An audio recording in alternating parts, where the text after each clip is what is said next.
Iran के विदेश मंत्री ने ऐसी वार्निंग जारी की है जिसने इजराइल में हड़कंप मचा दिया है। ईरान के विदेश मंत्री अब्बास अरागची ने उनके एक एक शब्द को डिकोड किया जा रहा है।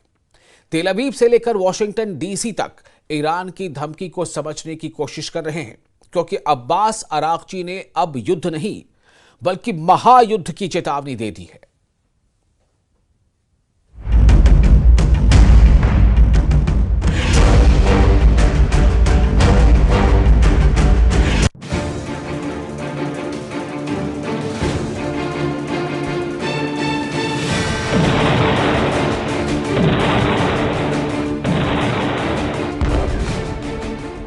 जिसे भी लग रहा है कि युद्ध खत्म हो गया, गाजा में धमाके खामोश पड़ चुके हैं, जिसे भी लग रहा है कि सीरिया में शांति आ चुकी है, लेबनान में हिजबुल्ला हथियार डाल चुका है, इजराइल का ऑपरेशन ठंडा पड़ चुका है, उसको चौंकाने वाली खबर ऐसी आई है कि 2025 की शुरुआत बहुत डराने वाली होगी।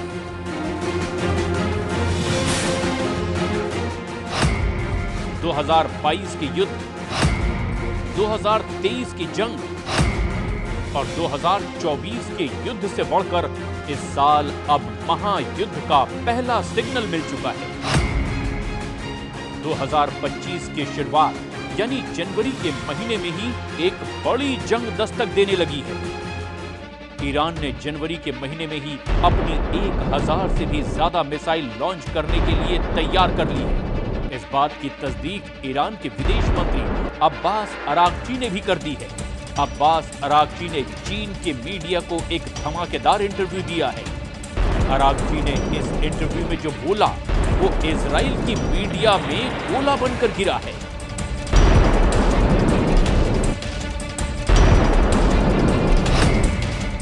इसीलिए इसे अरागची का अंगार कहा जा रहा है।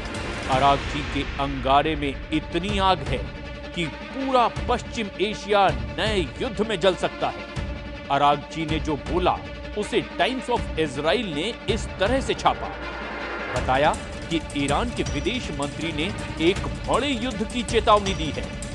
इजराइल के जेरूशलम पोस्ट में लिखा, ईरान ने इजराइल को अब ऑल आउट वॉर यानी कि खुल्लम खुल्ला युद्ध की वार्निंग दी है। एक तरफ गाजा में धमाकों के बीच इजरायली सेना ने लगातार ऑपरेशन और बमबारी के साथ साथ सीरिया पर अल-कायदा और आईएसआई के आतंकी रहे जुलानी के आतंकियों पर कब्जा किया। इन दोनों तस्वीरों ने ईरान के अंदर बहुत बेचैनी पैदा कर दी है। गाजा में इजराइल नॉन स्टॉप हमले कर रहा है, वहीं सीरिया में जुलानी का गैंग चप्पे चप्पे पर कब्जा कर चुका है।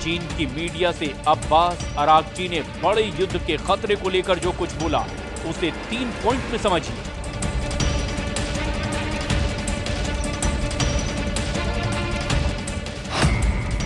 अरागची ने कहा कि ईरान भविष्य में इजराइल के किसी भी हमले के लिए तैयार है। अरागची ने कहा कि उम्मीद है कि इजराइल गलत कदम नहीं उठाएगा। अरागची ने कहा कि इजराइल ने हमला किया तो महायुद्ध होने की 100% गारंटी है।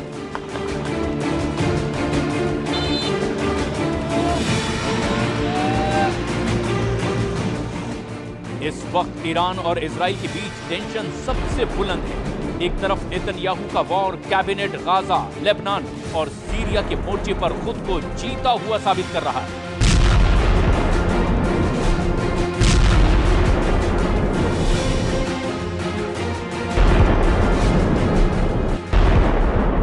तो वहीं दूसरी तरफ ईरान के सर्वोच्च नेता अली खामनेई ने सीरिया में इजराइल और आतंकी ग्रुप हयात तहरीर अल शाम के सरगना जुलानी को सबक सिखाने वाले मिशन पर अपनी मुहर लगा दी है।